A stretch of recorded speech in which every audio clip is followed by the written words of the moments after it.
Bonjour et bienvenue dans Relire, le moment où je prends un livre dans ma bibliothèque et où je le relis, toujours depuis quelque temps, les poésies de Stéphane Mallarmé. Et aujourd'hui, après l'éventail de Madame Mallarmé, la semaine passée, eh bien, autre éventail de Mademoiselle Mallarmé. Et je vais donc lire ce poème, le commenter à l'envi, si cela se prête ou pas. Il y a dans mon vieux volume qui se casse une référence que je vais peut-être aller chercher. Autre éventail de Mademoiselle Mallarmé. Ô rêveuse, pour que je plonge au pur délice sans chemin, sache, par un subtil mensonge, garder mon aile dans ta main. Une fraîcheur de crépuscule te vient à chaque battement, dont le cou prisonnier recule l'horizon délicatement. Vertige, voici que frissonne l'espace comme un grand baiser.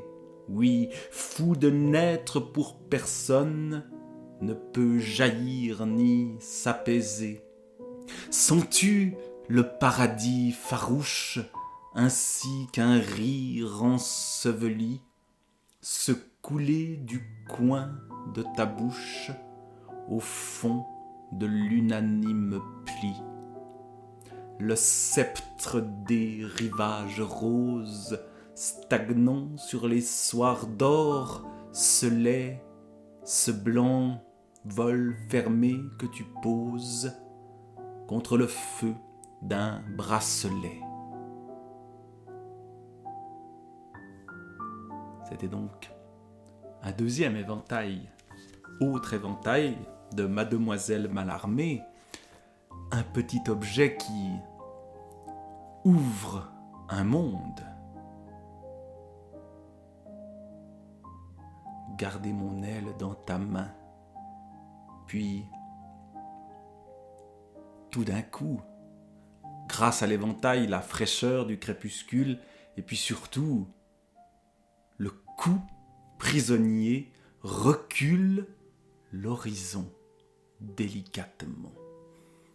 La délicatesse est évidemment aussi l'une des particularités de Stéphane Mallarmé. Et puis le vertige, un vertige qui nous saisit par les mots proférés.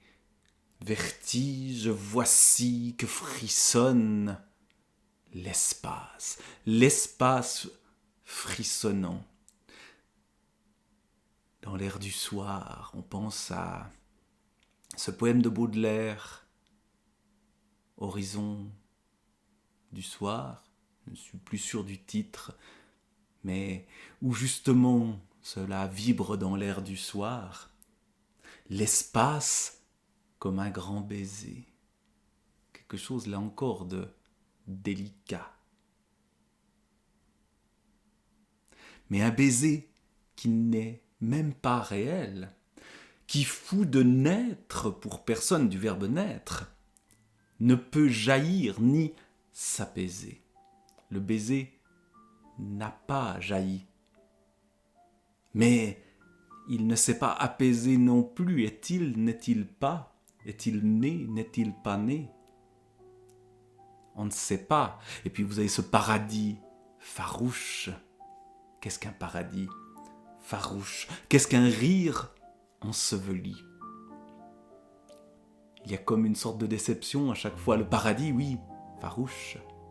Le rire, oui, enseveli.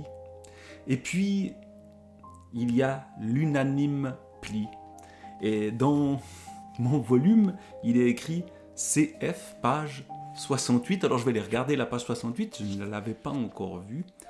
Qu'est-ce qui se passe à la page 68? Il s'agit d'un autre poème. Une dentelle s'abolit. Dans le doute du jeu suprême, Où est-il ce pli? Ça s'abolit. Abolit, encore un mot très malarméen. Abolit, bibelot, d'inanité sonore. L'abolition, comme si tout disparaissait de manière perpétuelle. Mais ici, dans cet autre éventail, c'est l'unanime pli.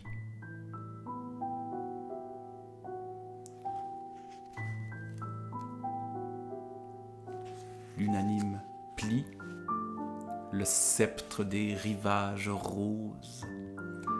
Il y a des images qui se créent dans notre tête quand on lit ceci et puis qui s'effacent au fur et à mesure, qui s'abolissent.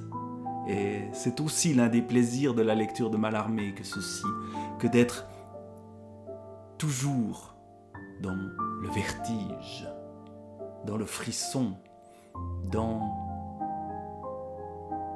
quelque chose qui jaillit presque, mais qui reste farouche, un paradis farouche. Peut-être cette expression-là définit-elle, si tant est qu'on puisse trouver une définition, la poésie de Mallarmé. Refermons ce recueil. Nous ouvrirons un feuillet d'album la semaine prochaine. Au revoir et à bientôt.